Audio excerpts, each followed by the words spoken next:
Yeah, so I thought that this concept of work, the effort required to become enlightened was definitely worth our time to speak Oh, about it a bit more. If oh, you I got like that.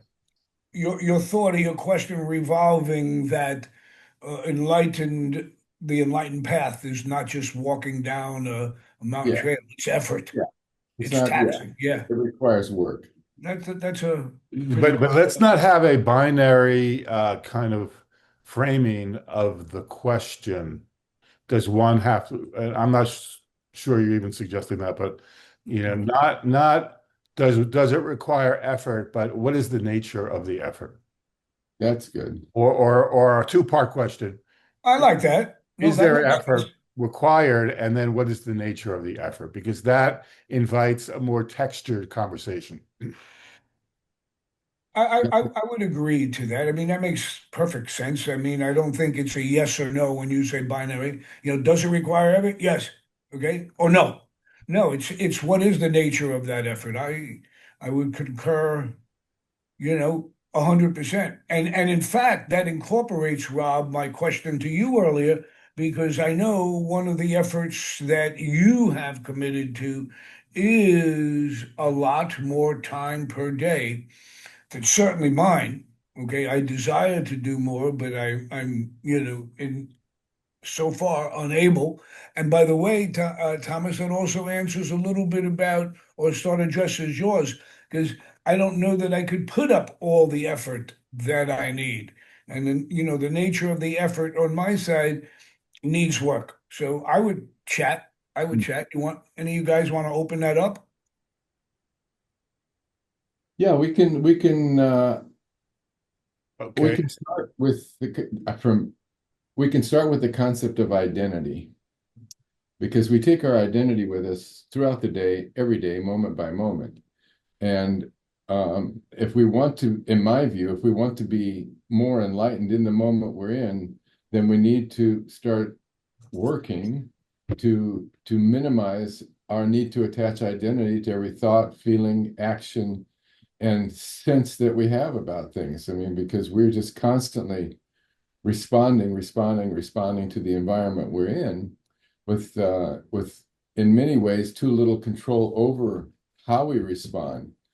One of the parts, an aspect of the work, of the nuance of the work on enlightenment is to recognize that we are asleep and then make an effort in any given moment at any time to be less asleep, to be a more attentive, more aware of what we're aware of. I mean, everybody at any given moment is aware of a certain amount of things in their mind and externally to them. That can be increased considerably. And the more it's increased and the less we identify with it, the more enlightened we become. And what's the effort? I mean, what is, I mean, we use the word effort. Maybe, Hmm. I don't know. To me, that means a exercising of will and commitment to a path. I mean, just a raw definition of effort, if that's even accurate. But what do you mean by it? In other words, so you've established the objective. What's the effort? What does it require? It requires being aware of what our attention is focused on moment to moment. So it's setting up a framework for observing reality. It's setting up a framework to just be more in the present without Okay. any internal dialogue, just a recognition from a side of ourselves, let's say, that does have an awareness of our being in the present or not. We are not aware. We are not conscious. We are functionally here, but not consciously here. We need to be more consciously here. And to my mind, that just really very simply requires being more attentive to being in the moment, just recognizing it. Because we're in our head so much of the time. And in our head, we're off in the future and the past. It's it's it's Okay. very difficult if you're in the future and the past to be in the present. So you have to recognize this difference. I want to ask you one question, a quick one, and then flip it to Rob because, Right. the question I still have about that is, and I'm playing around here because I want to play with that word effort because I thought that was cool. The question is, you define what you saw, how you do it. My quick question is, how does that change your daily living? Like, if one was to meditate as a path, they would have to set aside meditation, time to meditate. If an athlete wants to get stronger, he must, work out and, he or she must work out and lift weights and run and jog. That's the effort. An enlightened soul must commit what in your idea, if that's a fair question? What's really interesting is that as I'm listening, I'm thinking of what to say, of how to respond to answer that, Yeah. but I can't remember it because I keep listening. And so when But you're we're going done, to have to get you to I start know, multitasking as an I know. So when you're enlightened done, individual. when you're done speaking, I'm thinking, okay, I did have a thought for that. What was that again? No, Right. so here in this case, I'd like to chime in while you're sure, reflecting on please do, Please, yeah. we'd like you to. it. Again, we words, choice of words is important, right? And it never is one word. But I just want to make a distinction because I didn't tell you this, Thomas, but the workshop Rick was referring to was a workshop I attended last weekend, and it was called Planetary Dharma Workshop.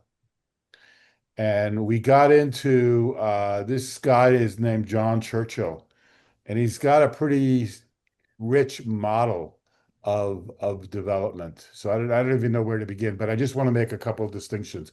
He he made a distinction between attention. You speak about attention a lot. And attention is normally, or at least in part, a function of the RAS, the reticular activating system in the brain. And as opposed to awareness, which is a different kind of um, mental activity. And one can develop their attentional system, but not develop their awareness. And it's important to do that. So they had this notion called direct, valid, non-conceptual cognition, Sorry. meaning, you got to move beyond concept, or you move into a sense of non-duality, and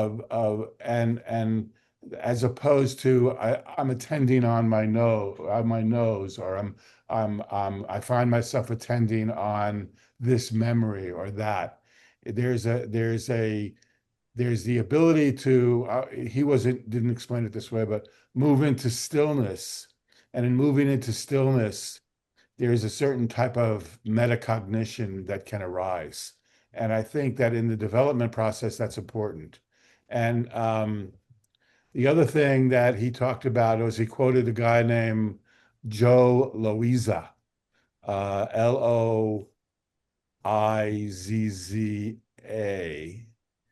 And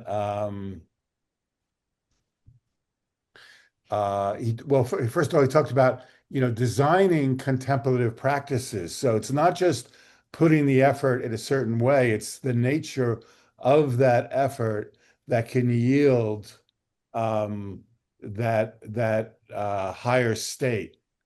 And then the notion of um, uh, you might have there's initially you might have glimpses of that higher state, glimpses of presence, but what he talks about is how do you get to being able to stay in that state?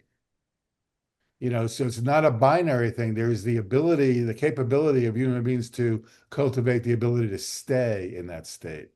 So anyway, so that speaks to a certain kind of practice which guides effort. And I just wanted to mention that initially. I'll let it go right now. Okay, Well, in my view, attention, if I say where is the focus of our attention, or we're functionally here, but we're not consciously here. So there I think that there are way too many words attached to the concept of enlightenment. I call it voodoo enlightenment, where there are all these hoops and things. It's really, really very straightforward eventually. That is, we have presence. We are here in the moment we're in. What we do, or at least what seems to me a very good and simple process for anyone, is to check and see what our attention is focused on. If we don't check to see what our attention is focused on, then our awareness of that attention is absent.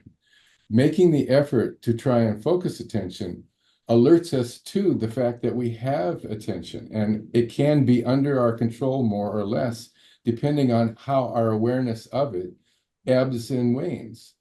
So we want to be here in the moment we're in, as free as we can be of the associations and stimulus that are coming from our mind, and especially from our ego, giving us a picture of the world through ego.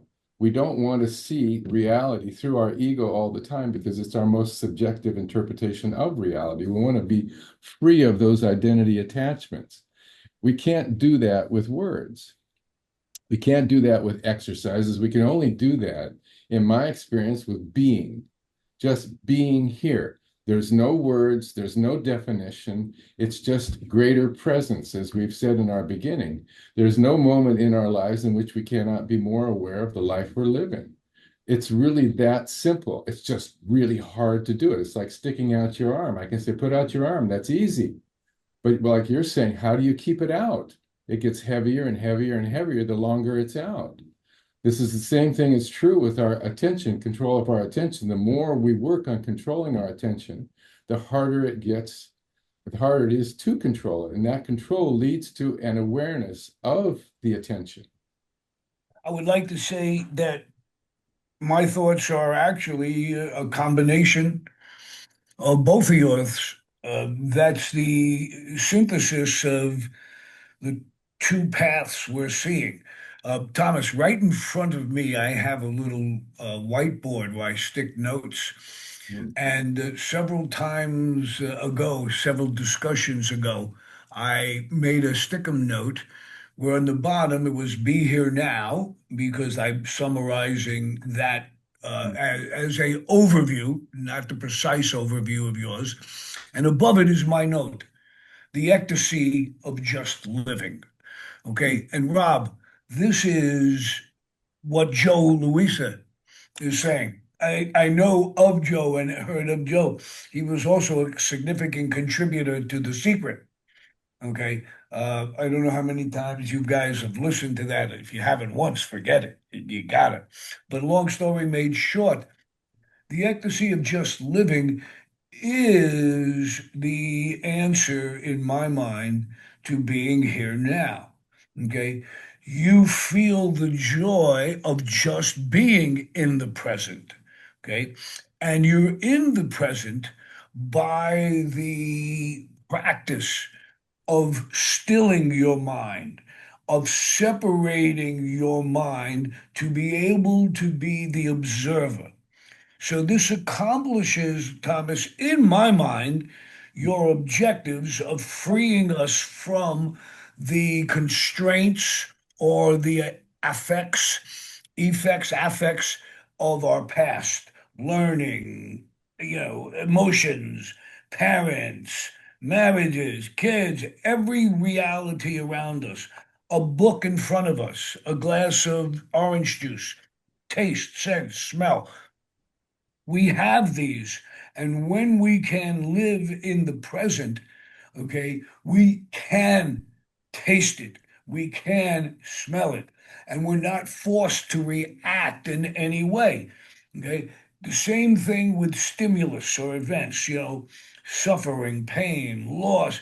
By separating oneself from the immediate reaction, we allow ourselves to be in the present and say, what does that really mean to who I am? Okay. Whether it's someone attacking me, whether it's someone doing something nice for me, whether it's going somewhere, what am I feeling?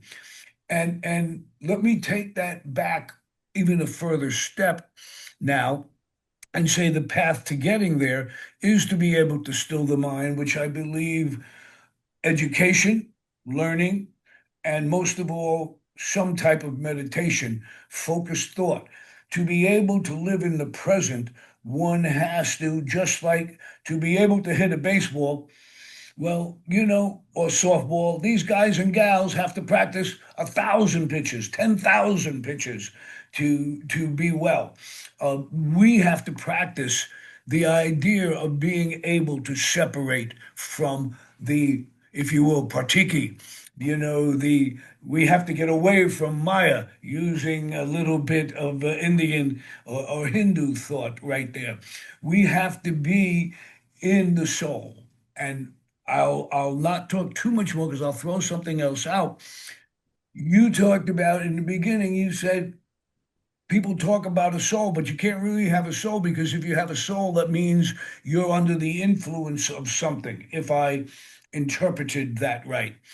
My thought, whether right or wrong, on the interpretation, my thought is that the objective of my life to achieve what I'm just saying is to be a soul infused personality, to allow my physical state, my physical mind and brain to be able to accept the stimulus and energy of, if you will, that which is outside of mine and is connected to all things.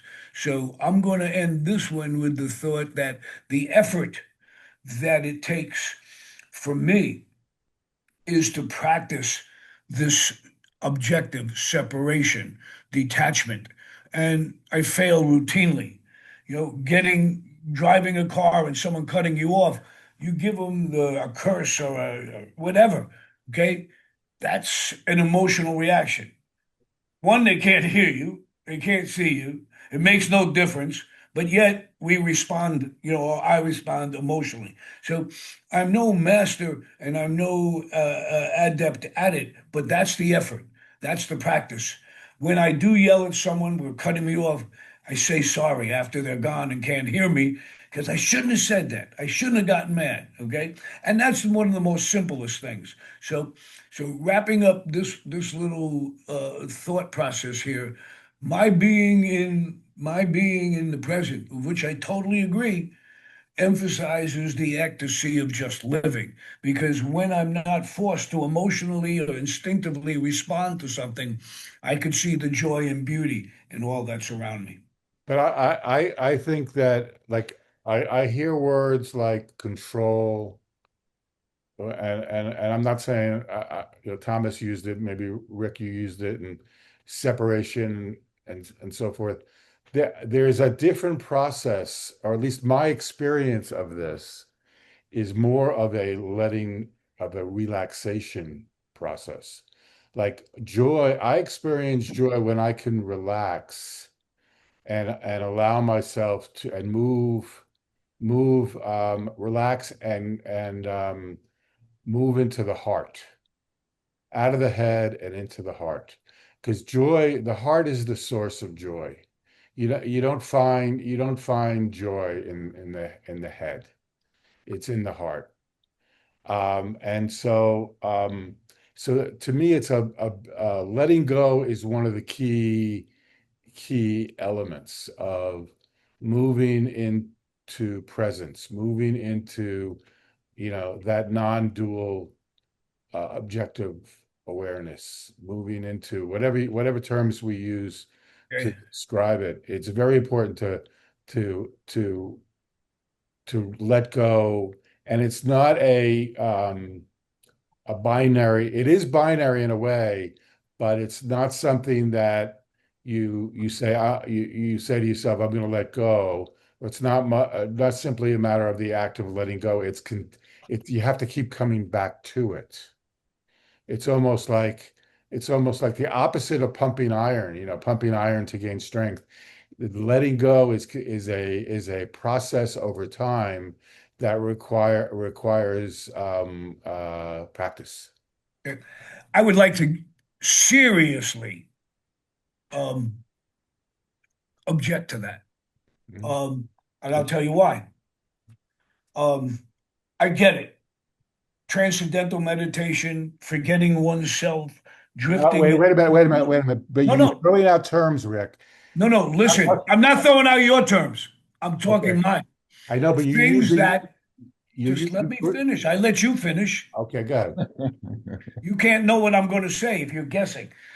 Things that, quote, let go. In my mind, in my learning, in my path, you don't just let go. You don't just relax, okay? The ancient wisdom, the meditation is an active, engaging act of thinking through and visualization, okay? In Patanjali's sutras, these are you're doing samadhis. I can't say it right. Samanyana, okay? You are actively understanding, actively intervening with the outside world to separate. You see, my thought is when I teased when you heard me object, because I believe the freedom of letting go is the goal, just like being here now. That's why I said I agree with a lot of you, but it's not, it's not just letting go. If you let go, then you're just letting whatever happens, happens. And you could say that love and peace takes over. But to me, it's much more active to say, first, let me separate. Let me actively do these things. And then my heart is open. Then I'm free to respond exactly as you say, Rob.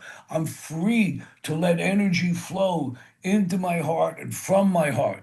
Okay. But in me, the only objection I was really taking is a ski path, Rob, that in my mind, it's not letting go.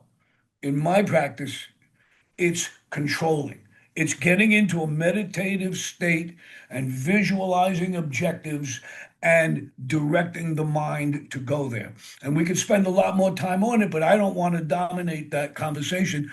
We should get your thought on that, Rob Return or Thomas Well, Bell. don't, when I speak about letting go and what I regard as the importance of letting go, it's not intended to characterize the entire path and the entire process. Okay. I think there is an element of focus and turning inside and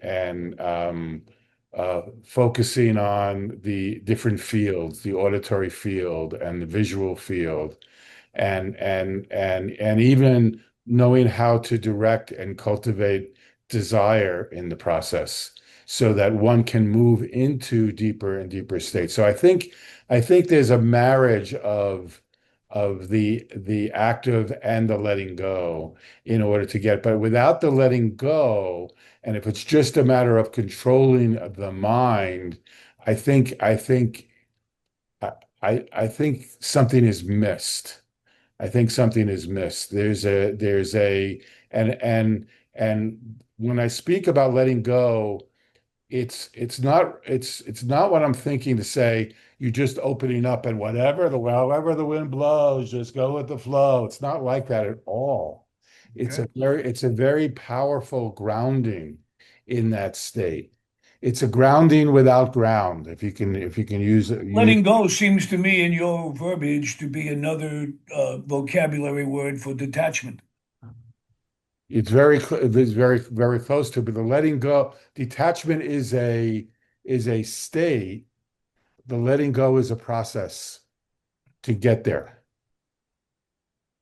Well, If I could add here, Thomas, you want to jump yeah, in? I just wanted to add that one of the things, there's no identity in enlightenment. And this is the thing that we stumble over because we are programmed to derive identity out of every thought, feeling, sensation, and action we engage. Every experience of our life is supposed to, by our programming through our lives, is supposed to give us value or take value away from us in terms of our identity. But enlightenment is just being. It's just being here or not being here. And we can complicate it and complicate it and complicate it with how many versions of what that means or how to get there. But very simply, really, from my point of view, We are in the present now. How aware are we of being in the present? This is the question to ask. The interesting point, and Rob is right. Many times our perceptions come down to uh, accurate definition of terms, and maybe just little different interpretations. But I have to say to you that here's, Thomas, my thought is not just being here. Okay, there's two things we're talking about. If you talk about enlightenment, you know, you could hit it right on the head. Okay, but what I think we're talking about is not enlightenment, but enlightened living. And that's where I take the path a little further down the hill because I'm saying, okay, be here now, be in the present, be aware, Rob, be in a relaxed state, let go the process to be free, okay? A lighthouse standing rigid in the storm, shedding light for boats to pass. That's what my goal is, to be able to take this awareness and this practice and then be able to live, to go out into the world of which I relate. Okay, I am not moving to Walden Pond. Okay, I am not going to enter into an ice station by the North Pole. Okay, and even they have people with them too. But the bottom line is, I'm not trying to be a yogi in a cave. Okay, I am living this world with friends, family, enemies, business partners, and the life. So my thought is enlightened living. What's that path to get there? And that's what we're talking about. We're talking about the effort required Right, to be awake. The right. as if, and I think the assumption is As if there's a process and there's effort associated with that process. And what we're trying to get to is a nuanced conversation about the different ways of doing that. And absolutely. and Thomas, I want you to say more because I'm not sure what you do. I mean, um do you experience it as a process?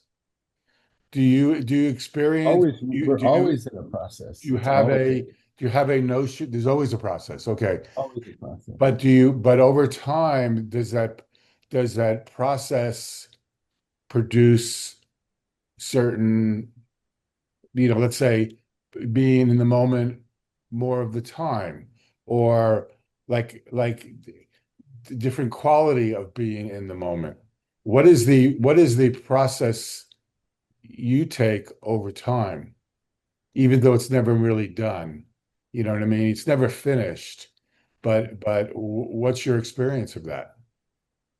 Well, awakening is we're constantly in need of being here. What's happening to us, in my observations, is that we are pulled by events in our mind and events external to us out of the present because our attention is taken. We don't give it, it's taken. And so from my point of view, if there's no observer, there's no if we're not paying attention, if we're not aware of what our focus is going to, then we're hugely vulnerable to any kind of stimulus, hitting us. If we know, if we know what is where we are and what is happening to us, if we're aware of ourselves in the present, then we can make choices which otherwise are going to be made for us. So when I'm speaking about being in the present, and I mentioned if you can put your arm out, we can very easily say be in the present. And all of us right now and all the people listening can very easily just put their attention on being wherever they are right now in this moment as we're having this conversation. But how do we sustain it? We have to keep doing that. You have to keep finding a way to come back, to not be so constantly distracted from being in the present. And this requires an awareness. of our focus. But do you So find yourself being less distracted over time? I mean, what is the we can't stop. It's like we don't want to stop our heart from pumping, our immune system from I mean, we are programmed to initiate life and live a certain way. We want to alter that programming to being aware of it, not just having it run. So right, this is what I say, we're here functionally all the time, but we're not here consciously. right, Consciously means we're aware of that functionality. right? But like, do you in your framework, in how you thinking about it and experiencing it, do you do you have the notion of the cultivation of awareness? Is Thomas today more aware in a certain sense than the Thomas of 5 years ago? Yes, he is. I guess I am, little by little. What happens, the Okay, more conscious we are in the present, the less identity attached we are. right. One of the things I notice about myself over the years in this process is that I can say I, and most people will think that the I that I'm speaking about is similar to the I that they have in their mind that they speak about when they say I. But my attachment or association to the I that is Thomas that people relate to is very different because of my disattachment to it, my disassociation from it, from years and years of just trying to be in the present. It's like you can't, at least in my view, we can't, or it's not a good idea to set parameters for enlightenment because we really don't know what it is. What we know is that being in the present, being more consciously here, brings us or elevates or expands our perception of the present and what is in it. You start connecting to everything because everything that's in the present with us is equally in the present with us. Okay, We're not, now I'm with you. Now I'm loving I'm loving what I'm hearing. The reason why I say I'm loving what I'm hearing is it touches Repeat it so I understand it. it touches my heart, Thomas. It touches my heart because you know I I I I I think about it in many of the same ways. I can relate to those words, the the sense of not being so attached to the I, of being aware of having the field of awareness be going wider, and maybe deeper, you know, both. it and that I think going into beingness allows for that. And What is the concept that you love? Help me understand it. I The growth, the Thomas is. I asked Thomas to describe the change over time that he's experiencing as a result of right, cultivating awareness. right. And the answer that you loved? I love how we talked about that, how we talked about expansion, how he's talking about awareing of more and more things in the moment, about his notion of the I is not the same as his conjecture is it's not the same as most people. And his notion of the I, it has evolved over time to be less hardened in a fixed sense of identity, but to be a more expansive um, sense of awareness. I love that. Okay, interesting. I love Interesting. that because when you were talking earlier, you were talking about how hard it is. Now, I'm not saying it's not hard, but when you talk about how hard something is, there's a certain um, tension or something. It's the ego that thinks it's hard.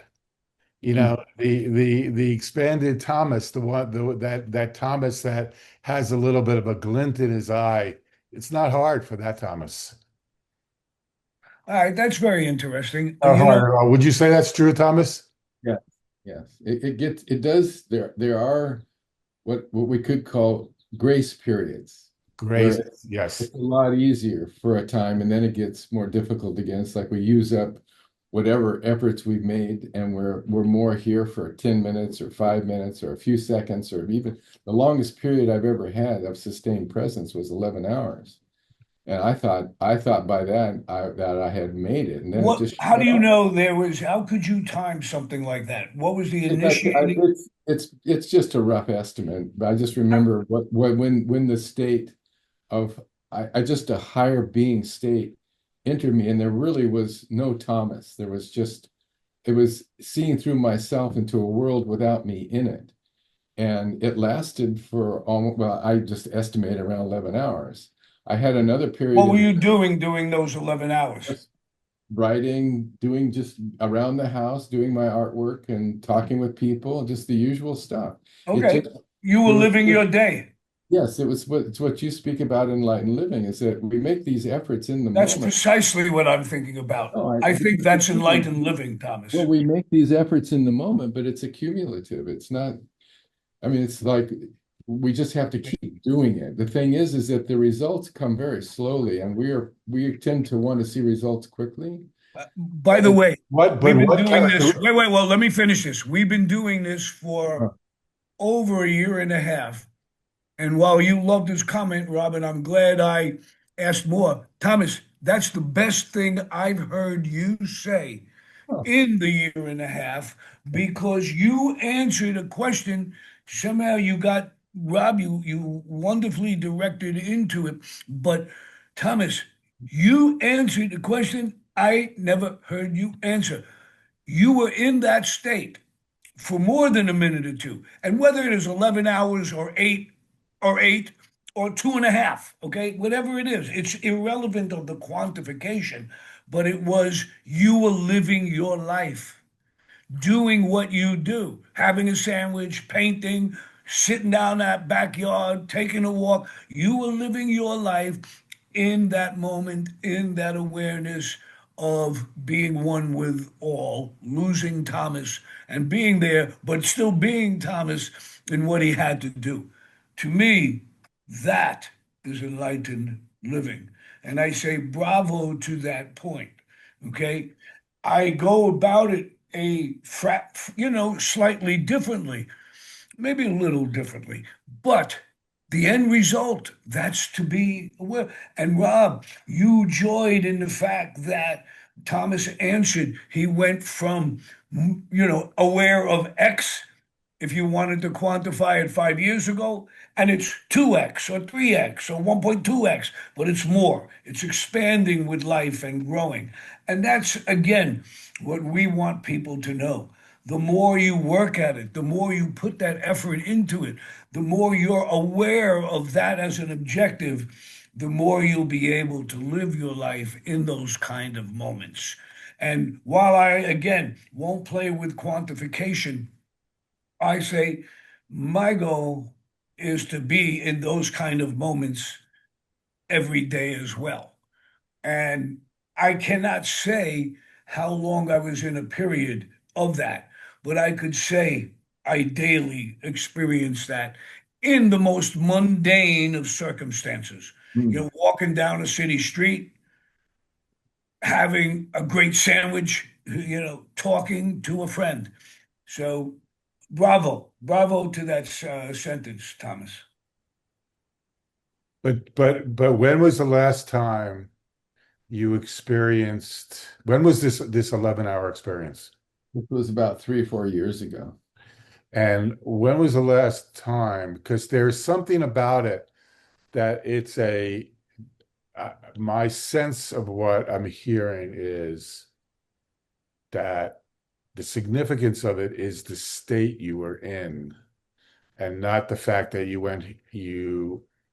yes, it's important you were able to engage in your painting and your this and your that during that state, but it's the state that is interesting. And I want to know, like, when was the last time you experienced that state?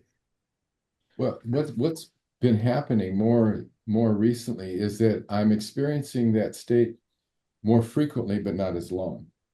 Okay, that's very interesting. Yeah, which I'm finding interesting also because I can't, I'm remembering more frequently, or there is something reminding me more frequently to be in the present because I have all these reminders, traps as they were, or trick doors. Like when I walk into change rooms, I have that remind me to be in the present because there's a big difference between being in this room where I am now and walking into my kitchen, for example. There's a big difference. And so I try and use that difference to remind me to be in the present for it. And what I'm finding is that because I have so many trap doors and so many bells and whistles in my behavior in my day-to-day life to remind me to be in the present, that I'm more frequently there, but I'm not able to sustain it as long, which I'm finding curious. And I found, and I find it hard to explain what I regard as my experience of that state. And by the way, I suspect that there are levels of this state too. You know, there's levels of it. But so during this workshop, there was one point. I mean, I had many moments there of deep, deep presence, but there was one moment, and I don't know how long it lasted, probably minutes, not hours, where I was like, I was not Rob, first of all. Although I could see signs of Rob coming, flashing across this spacious, pretty quiet, screen. And screen is probably not a good word because its screen is flat. It was definitely multidimensional. Um, it was definitely my body was very still. I could still experience sensation, but basically it was like a very it was like a hum, there was like a a hum, and I was joyf joyfully in that space, and it was very very wide, very deep. There were no there was like a body there, but there was no boundary. There was no boundary. The earth was under me, but there was no boundary. It wasn't hard. Um, it was, the sky was immense. There was no boundary to it. I don't know, did not know where I began and everything else. I began and ended. Outside of me was, I don't, the stuff that was That's out. an ecstatic point. That's a wonderful point. Yeah. So anyway, Hmm. Yeah. there's something about that. Not that, not that, I think about that as let's say it's a state I want to go back to, and a state I want to sustain more, or I want to learn more about it because that's just one state. I mean, this could be a million of them.